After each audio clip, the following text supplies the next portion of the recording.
Hey guys, welcome back to my channel. This week I'm going to be talking about resin 3D printing and how to slice your first model. So if you're a beginner, I hope this does you well because I'm going to be breaking down how to orientate your print, how to save on resin, minimize failure, and just have a successful first print. If you're new and you're interested on this subject, please stay tuned. Okay, so I found little baby Yoda in Thingiverse, and I just had to do this as a test because I thought it was really cute, and maybe this is another painting opportunity for us here.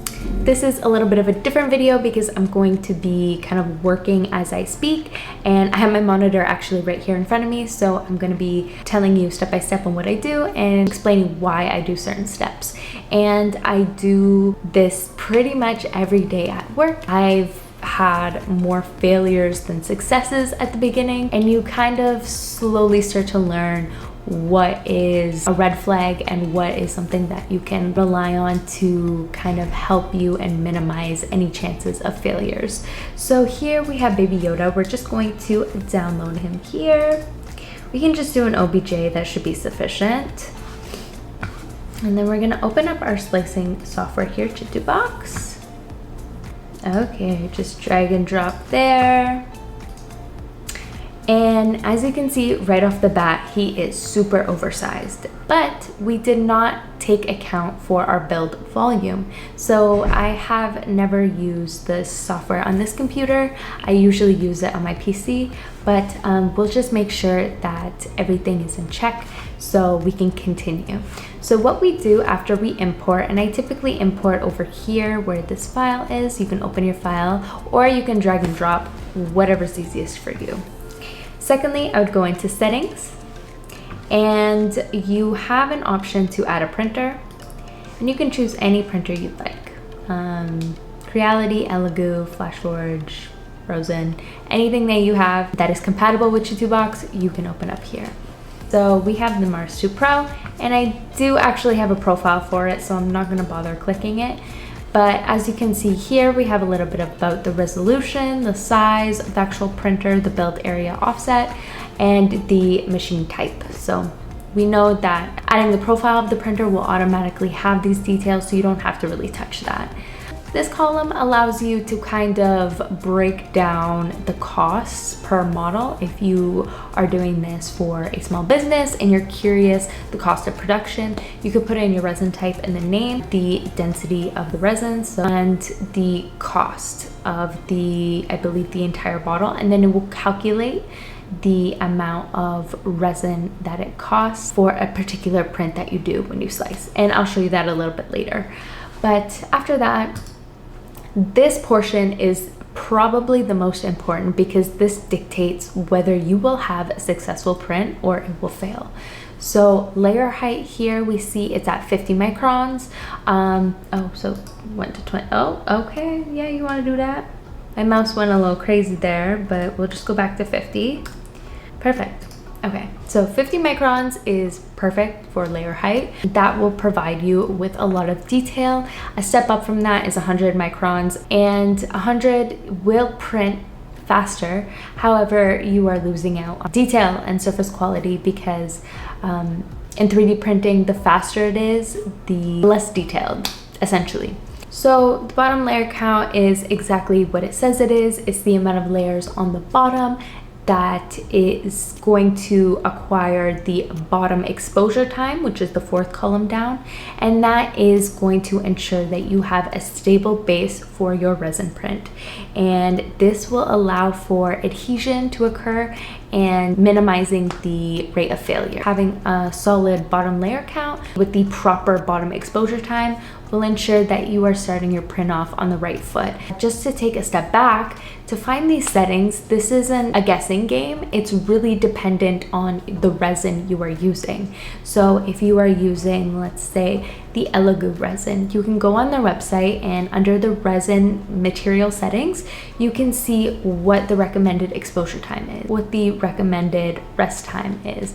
Each resin differs because they have different viscosities, different chemical compounds, and they react differently with UV exposure. So it is very important to incorporate these settings into your slicing software so you can have the best quality print.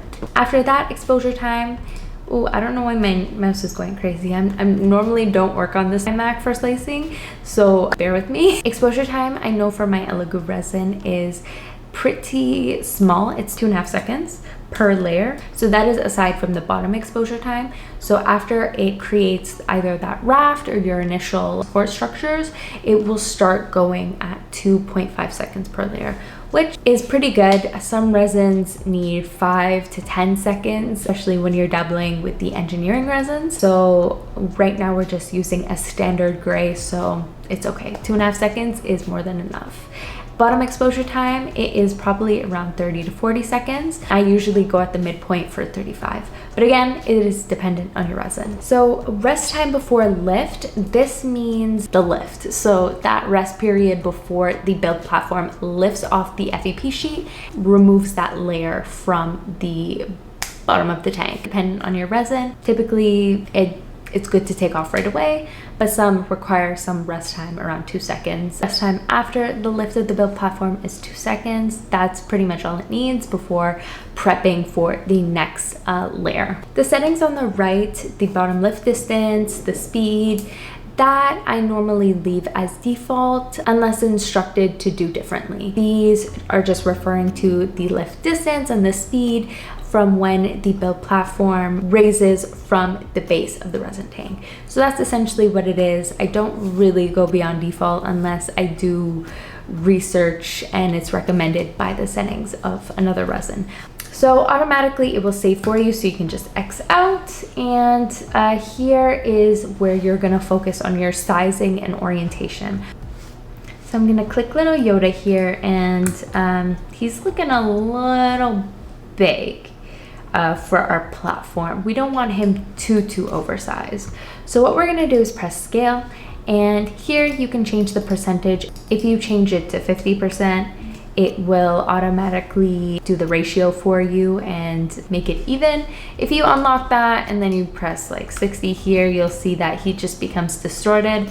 You do not want that. You want to make sure that everything is even and equal, and if you scale down, it will still be proportionate to your scaling. So that is a cool trick that most people do when they're scaling, so that's perfect. You can also press scale to fit, so we'll give you that recommended size or the max size that will fit on your build platform, so that's also a cool feature. But we don't want him too big, so we're gonna probably leave him at 50%. I'm cool with that. So now we're just gonna rotate him a little bit, and how I do it is, again, it is dependent on what you're printing, but I usually have my model at a 45-degree angle.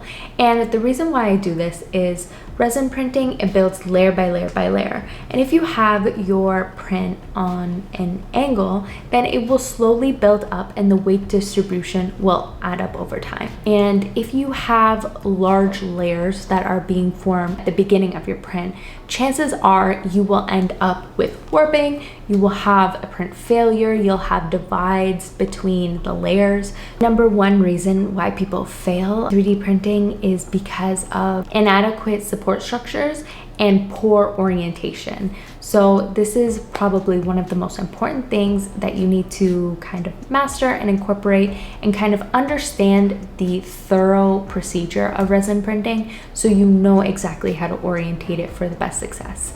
And as you can see, we have a heavy base here for the Baby Yoda. You want his face to be facing up, not towards the build platform, because the support structures will end up going on the bottom back part, so that when you're removing, if there are any blemishes, that will not be picked up. So you want to avoid having too many support structures around the main focal points of your model. So the face, the front body, you want to keep them on the bottom or on the back. What we're going to do is hollow out our model. And this is a great feature that ChituBox has that a lot of other slicing softwares don't. However, you still can do this in Mesh Mixer, but no need since it's on here. Hollowing out your models allows you to reduce the amount of resin that you're using, because in the center it's all going to be empty.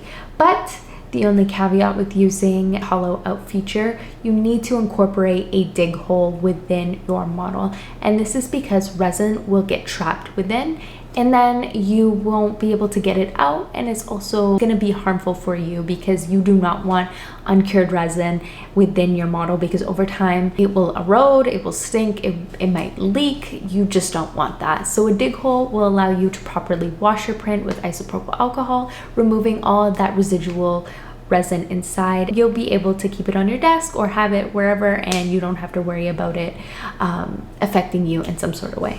So hollow out. I typically like to do a 3mm thickness. You want to have a little bit of thickness to maintain that durability. So here you can see that it is breaking down and all the center is hollowed. If you see the ears here, chances are it will not be hollowed out because they're so thin. They are less than 3mm, so you're gonna keep that thickness here, which is great, because if you hollow that out, they probably will break. So you maintain the thickness there, and also on the majority of the base, that is also kept as well. So you see that hollowness, and then it's perfect. Here on the right side, as I was doing before, you can look at each individual layer and how it will slowly build up. And also you can see after we put supports where you should focus on. So as you can see here, the ear builds up before even touching the head or the base of the model. So you want to make sure that you have sufficient support structures to hold up that ear before it forms and attaches to the actual head of Baby Yoda. So that's another thing that you can analyze, but I wouldn't pay too much attention to it until after adding the supports. So yeah. Mirror, I haven't tried, but I'm just assuming you can mirror a print. It's pretty self-explanatory, I guess. Rotate, we already did that. And move, you can move it around the build platform. If you want to do multiple prints, you can kind of orientate it so that it's like lined up so you can utilize the space of your print bed. So we're just going to put the layers back and just toggle around. It's looking pretty good so far. But one thing, we did not add our dig hole yet, so let's add that now. And it's just located right here. Dig hole, you can choose the shape. I usually go for circle, and you can keep the hole, and then afterwards you can reattach it. And then another hack you can do is you can get a little UV flashlight, put some resin there, and then actually cure it yourself and kind of like sand it down a bit. You won't notice that there is a dig hole afterwards. So size, we can go a little bit bigger here because it's just going to be on the base of the model, and it's not like that's a main focal point anyway, so it doesn't matter. You choose depth, but since it's hollow, it's fine. We can do it like 2.5mm, or maybe because there is depth in the model, we can amp that up a little bit actually.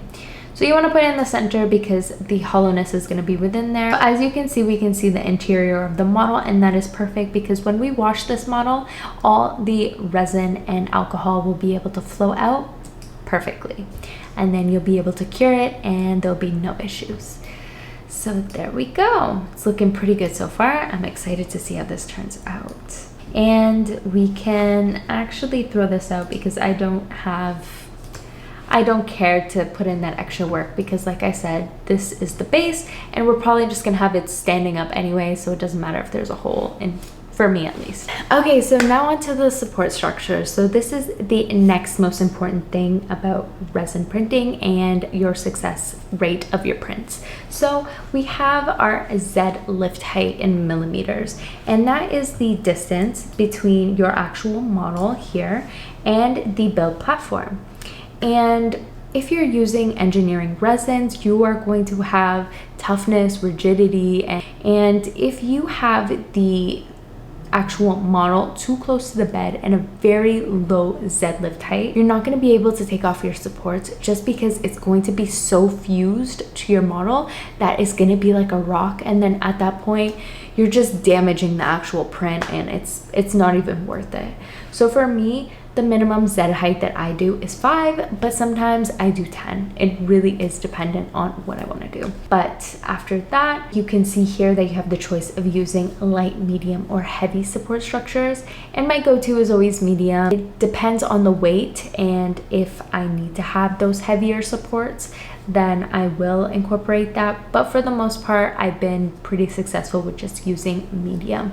So we'll stick with that today. Here you can choose to manipulate the top, middle, bottom, and the raft of your support structures. So contact shape, this is the selection of the top shape of the support that contact your model. So typically I use a spear or just nothing. A spear is good because it's like, it allows you to increase the contact area between your print and the actual support structures. But I sometimes notice with a spear, it does add a little bit more of a blemish to your print because it leaves a little bit of a marking. That is okay. You can use flush cutters to kind of get in there and kind of snip away at the supports. The contact diameter that directly reflects the contact area between the print and the support structures itself.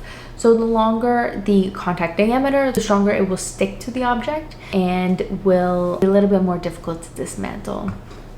So for me, contact diameter that I like to do is between 0.4 and 0.5. I find that that is a pretty good range, and most times I'm not left with a big blemish on my print, and standard resin is pretty easy to work with. But if you're working with other engineering grade resins, it might require a little bit of a higher contact diameter, but that's typically what I go towards. Always look at your recommended settings as well. That will kind of help you. Contact diameter, we can leave it at 0.4. That's okay. Since it's hollowed, it's not going to be as heavy. So chances are 0.4 will be sufficient to kind of support our model. Contact depth, I don't want it to be embedded into the model, just kind of laying on the surface. So we could probably do just a 0.2. I'm okay with that. Connection shape, I believe this is, yeah, the connection of the top of the support. Cone is fine. That's pretty much what I leave it at. The upper diameter, you can see here that it can be bigger or smaller. Do not want it to be disproportionate to the tip of your support structures because it will just snap and then that'll be a mess. So you want it to kind of be proportionate. So if you have a 0.4 tip, probably have maybe like a 0.6 of the upper diameter of the base. Middle and bottom, I don't typically touch. I usually stick with default. It works for me. If you need it to be thicker to help with the weight distribution, you can alter that to your needs. But for the most part, I just leave it at default. Raft is important, and I'll show you that after. Let me just slice this model. I forgot to mention about the cross width there. And as you can see, it says here, when manually adding support structures, whether adjacent supports, add the maximum distance value of the cross structure when the distance between the adjacent support exceeds the value the cross structure is not added. So that kind of helps with supporting the actual top portion of the supports, kind of helping with the density so that it will successfully hold up your model. So again, it really depends on what you're printing. Not too concerned about it with this, but as you can see, we do have some cross widths here, which will help hold up that ear specifically. Density, so as you can see, you can have very, very dense support structures that are very close together. But again, warning, if you have supports that are too dense and too close together, you have a chance of it all fusing together with resin trapped inside, and then it is impossible to remove. So just be mindful of that. I usually keep it from 50 to 60%, and it works for me. And I guess if you have an angle or a tilt, you can incorporate that as well. For this, not too important. So we can just do that again. So utilizing a raft is pretty important, especially when you have multiple bases of supports here. When there are individual supports on the build platform, it becomes a pain to remove because each one will be kind of like bolted on, and then you have to pry and pry and pry. That's probably one of the most annoying and hardest parts of resin printing, because you have to take like a spatula or a scraper and you have to like go at it and remove it, and it's a hassle. I've had so many times where I actually like try to remove my print and it goes flying, and then half of it breaks, and then it's like, okay, all that for nothing. So you want to make sure that you have better alternatives, and one of those methods is using a raft. So I'll show you here. You can add a skate and it will actually create a one layer that you can easily remove because it is lifted a bit. So you can take your scraper, get under there, and it will just pop off so easily. It takes like 2 seconds. And I definitely learned this the hard way because I spent so long, especially at the early times of me 3D printing, I spent so long trying to remove supports because they were fused on and fused onto my model and the platform. And it's so frustrating because you spend time slicing, you slice your model, you print your model, and then it's just an absolute failure and you just have a huge mess to clean. So once you master it, it's amazing, but that time in between is just, it can get crazy. So other than this, like our model's looking pretty good. We have pretty much everything done and ready to go. You can see that the print slowly builds up and some support structures go within the model to kind of stabilize, and when it's printing the top portion, it will be able to hold it up, which is perfect. Slowly the ears build up and it's fully supported, especially in this corner over here. So everything is good. We build it up and that's it. The face is untouched, the hand going up is untouched. Everything will look great from the front, so we should not be worried about that. There will be a little bit of blemishes on the ears in the back there. You can see the red portion there signifies that it may need additional supports, and that doesn't go away after you add supports. So don't try to add like 100 supports and like, oh, why isn't it going away? Because I did that and you're just wasting your time. You can just add additional supports and it will connect, as you can see here. Get the tip there, a little bit here. You just want to make sure it's successful. Okay, move around. We could probably add one more here, over here, there, and the base there. And you know what? That should be sufficient. I'm pretty happy with that. Everything is supported. The pink portions are supported, and that is pretty much it. If you want to delete supports, you can go here, click on the support that you want to delete, click it again, and it's gone. You can do that. After, you can edit supports. So if you want to move a support, you can do that. But typically, it's fine the way it is. But it is for a particular model that you would want to do. Without supports, you can kind of analyze if you're reaching all the points. If you want to add something over here, you're free to do so. But it's looking pretty good. I don't think we need more. We're doing pretty well here. Okay, so now we're going to slice our model. So all we do is go to the right corner here. As you can see, everything looks good. We have our raft, we have our Yoda, and typically the raft is shaped of an outline of the print, so you're saving some resin. It does use a little bit more resin, but it is worth it for the removal process. So after that, you just press slice, and it does all the magic for you. Here you can see a recap of the settings that you chose in regards to the exposure time, the lift distance, and stuff like that.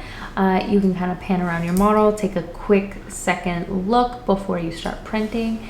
And you can also go to each layer, and this will show you how it will print, how the light will be displayed for each layer, which is kind of cool if you think about it.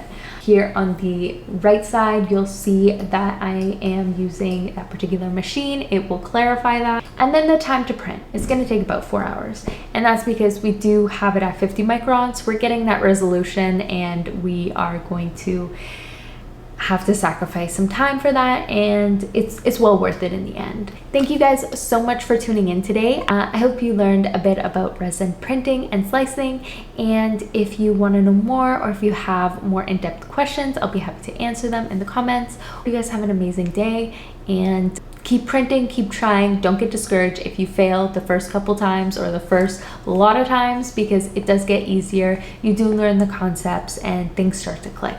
So again, if you have troubles, I'll be so happy to help. And thank you guys for watching, and I hope you have a wonderful evening, night, day, weekend, whatever. Peace.